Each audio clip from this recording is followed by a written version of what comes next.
Emily, is Grandpa doing okay?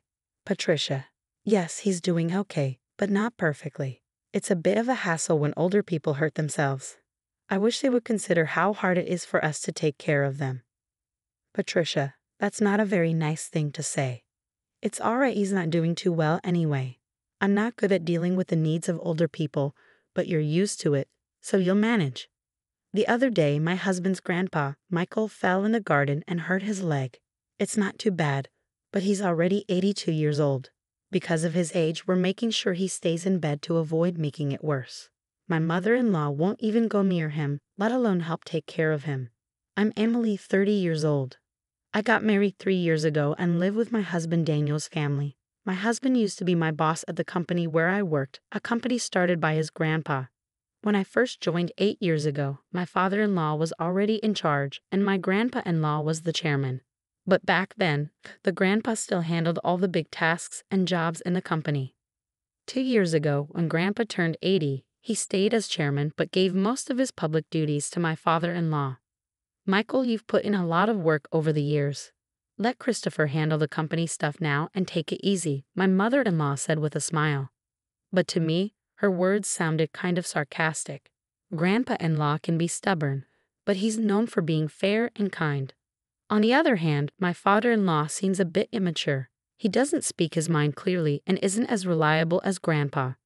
Plus, he always listens to whatever my mother-in-law says.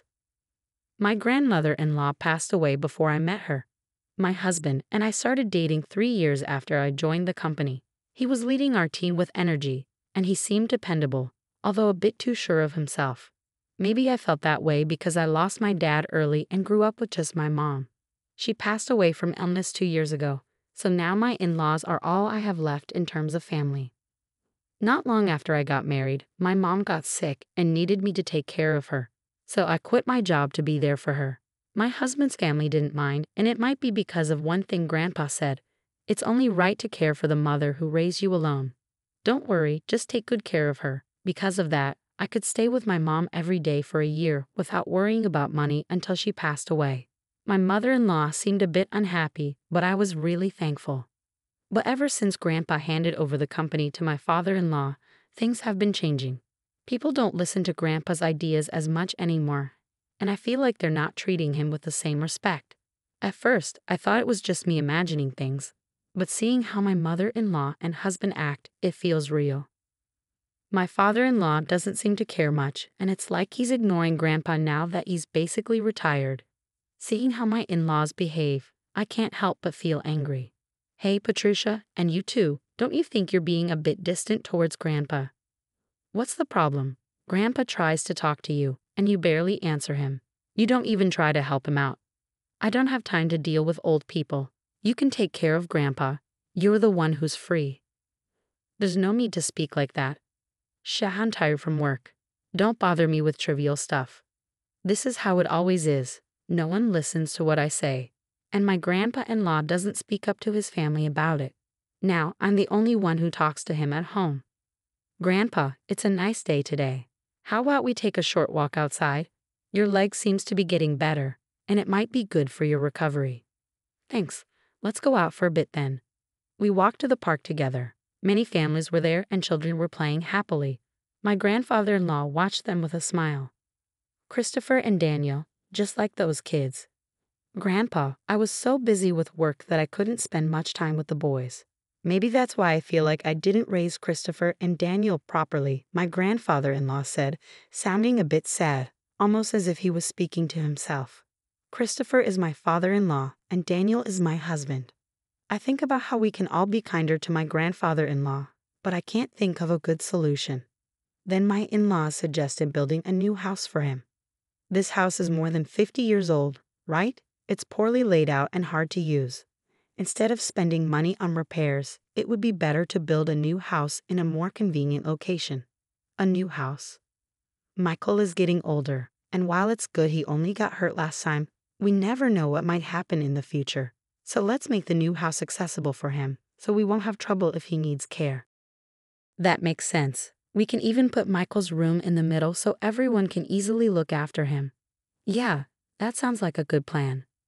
All right, it's settled then. And Michael, regarding the expenses. If it's a house for all of us, I'll cover it. Talk to Mr. Jones about the finances. Classic Michael, thank you. We really appreciate it, my mother-in-law said with a happy smile. It seems like they only praise him when they need money.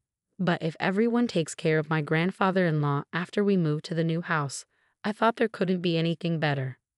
Mr. Jones is the company's legal advisor and also manages my grandfather-in-law's personal finances. My grandfather-in-law likes his honesty and has kept him around for almost 30 years. He's 58 now and the person my grandfather-in-law trusts the most. I've met him a few times and he seems really trustworthy. He's always concerned about my grandfather-in-law's health, and sometimes I feel like he cares for him more like a son than his real sons do. Knowing there are people like him around my grandfather-in-law gives me some comfort. I didn't know exactly what kind of house they were building or where it was going to be, but my mother-in-law seemed really happy, and the three of them were looking at interior design magazines and discussing things, so it seemed like everything was going well. Then something unexpected happened. It turned out that my grandfather-in-law had a debt of $1,820,000. Wait, what's this about $1,820,000? My grandfather-in-law had co-signed a loan for a friend's company, but that company ran into trouble, and now the debt fell on my grandfather-in-law. Wait, they're not going to take the house, right? It's still under construction. Since the contract is already done, and like Patricia said, it's in the president's name, so it's okay, my mother-in-law said with relief. Oh, thank goodness. I'm glad things turned out the way I suggested. Hearing that conversation, I realized for the first time that the house was in my father-in-law's name. Even though my grandfather-in-law had paid for it, it seemed like something my mother-in-law would do. I also wondered why they didn't consider giving up the house to help pay off the debt.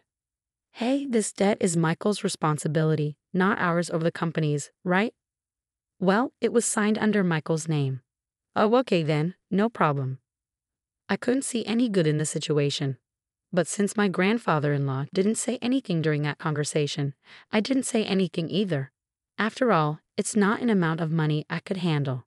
Then, a few days later, my grandfather-in-law's behavior started to change slowly. Grandpa, what do you want for lunch? Who are you calling Grandpa? I'm only 50. You have no right to call me that. Huh. Sorry, Emily, right?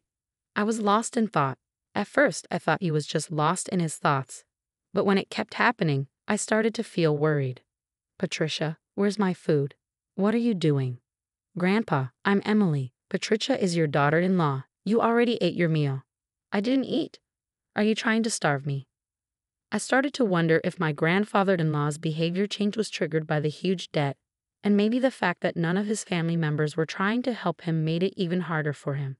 What could I do to help him? I tried to take him to the hospital, but he refused to go. Perhaps he didn't want to admit that he might have dementia. I didn't want to push him, but I felt powerless on my own. I talked to my husband about it, but he just said it wasn't his problem. I couldn't rely on my mother-in-law either, so I thought my father-in-law was my only option. Yeah, Patricia told me, Daniel. They suspect it might be dementia. Could you come to the hospital with us? But it's not that serious yet, right? If we go to the hospital, others will find out about my dad having dementia. There are medications now that can help slow down the progression. While there's no need to be in a hurry, let's observe him a bit longer. Since Emily is here, everything will be fine, won't it? I couldn't shake the feeling of how unreliable these people were. I couldn't rely on them. Grandpa, let's go to the hospital. Let's get you checked out properly. Who are you? Where do you think you're taking me? You're plotting something.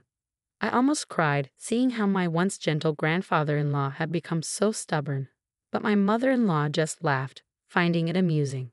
Even if he used to be the chairman, his time is over now. Everything, even the company, belongs to Christopher. Patricia, Grandpa isn't completely out of it. He can hear everything. He'll forget everything soon. He'll start wandering, dribbling. Just the thought of it gives me chills. He's nothing but a burden now. How can you say that? Grandpa has worked hard for the family his whole life. My mother-in-law's words made me both angry and sad, but my grandfather-in-law simply smiled. See, this old man doesn't understand anything, Patricia, she said with a laugh. I was furious at my mother-in-law's callousness, But I held on to hope. Once we moved into the new house that Grandpa had helped build, maybe things would change. Maybe the family would show him gratitude and kindness. I couldn't completely let go of that faint hope. 2 months later, the house was finally finished. For days, I had been packing my in-laws' and husband's belongings while mine and my father-in-law's things remained mostly untouched. Every time I tried to pack my own things, I was given more tasks by my in-laws and husband, preventing me from making any progress. But I thought it would be okay to move the smaller items later since this house wasn't going anywhere. On moving day, after most of the stuff had been moved, I went to call my father-in-law, but my husband said, "Ah, you and Grandpa can stay here." "What? You want us to stay in this house? But we don't need any extra baggage in the new house. So from now on, you and Grandpa will live here, and I'll give you Grandpa's debt too." "Well, at least you can be a housekeeper. Come on, let's go." "Yeah, I'm coming. Good luck with paying off the debt and taking care of Grandpa." With those words, my in-laws cheerfully got into the car and drove off. I was stunned for a while. I couldn't immediately understand what had just happened. Were we just abandoned? And not just me, but my grandfather-in-law too. They were the only ones going to live in the new house. It took me a while to comprehend because it was beyond my imagination that someone could do something so cruel. When I went back into the room where my grandfather-in-law was, I felt okay about looking after him. That was my plan from the beginning. As I was getting ready to say something to him, he turned around suddenly as if he knew I was there. "Did they leave already?" he asked. His face looked very different from how it used to be just a few months ago. Honestly, he seemed like a different person. I started to say something, thinking maybe something had changed with his health. But then he smiled. His next words surprised me. "I was just talking to Mr. Jones, my grandfather-in-law. Did you finish firing the unnecessary staff, Chairman?" "Yes, all done. Shall we go?" Where are we going?" "To our new house, of course." I left my old house with my grandfather-in-law, not really understanding what was going on. The next month, I got a lot of calls from my mother-in-law and husband. My grandfather-in-law said he didn't want to talk to them anymore, but I picked up my husband's call because we were talking about getting a divorce. "Hey, Emily, is Grandpa with you?" When I went to the old house, it was up for sale. "It's not worth $1,820,000. So you can't use it to pay off the debt. Is that why you left?" "What do you mean?" "Let me talk to Grandpa." Dad's not answering at all. That forgetful old man has done something crazy. I knew what my husband was talking about, but I wanted to hear his perspective. Grandpa sold the company's stocks to the executive director. Because of that, the executive director became the biggest shareholder, and they held a shareholders meeting and a board meeting, and Dad got fired as president. But maybe Grandpa thought the executive director was the right person to run the company. The executive director must have tricked the old man into selling the stocks. This isn't right. You're getting something wrong. Grandpa doesn't have dementia. If anything, he seems more clear-headed than before. What? Until the day we moved, I had seriously believed that my grandfather-in-law had dementia. It turns out he had been suspicious since my mother-in-law mentioned building a house to live with him. So he came up with a plan. He pretended to have dementia to see how my in-laws and husband would react. And just as he expected, they revealed their true selves one by one. In the end, they abandoned my grandfather-in-law and me. I struggled to hold back my laughter because everything unfolded exactly as I predicted. My grandfather-in-law said, I was surprised, relieved, and a bit conflicted. "To trick your enemy, you must first trick your allies," he chuckled. It seemed he had been getting updates on the company from the executive director and Mr. Jones. With my grandfather-in-law out of the picture, my father-in-law and husband did whatever they wanted, ignoring the opinions of the employees and using the company's funds for their own enjoyment. Even though my grandfather-in-law initially handed the company to my father-in-law, he became worried about the future and took this action. Ultimately, he decided he couldn't trust his son and left the company in the hands of the executive director. "What about the $1,820,000 debt?" my husband asked. "That's taken care of," I replied. It turned out my grandfather-in-law had guaranteed a loan for a friend's dad, but he had personal assets that covered it and more. After stepping back from the company, he invested in real estate and made a good profit. But if I had mentioned that, my mother-in-law and husband would have targeted it. That's why I only mentioned the debt. The friend's dad had helped my father-in-law in the past, and now the land he owned was going to be turned into a resort, fetching a high price. "You're joking," my husband exclaimed. "But are you guys okay?" I asked. "We're not okay. Both my father and I were ousted from the company. What do we do now?" He worried.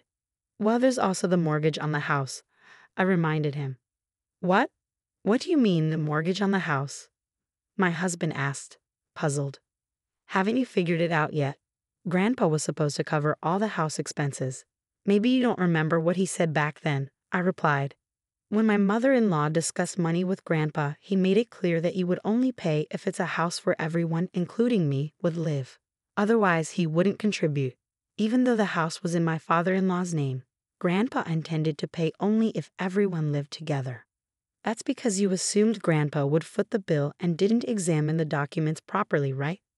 "Christopher signed without checking everything. It shows he really didn't have the qualities of a president," I remarked.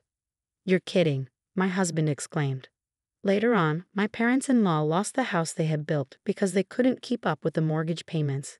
Now they reside in a more than 50-year-old apartment, struggling to settle the unpaid loan.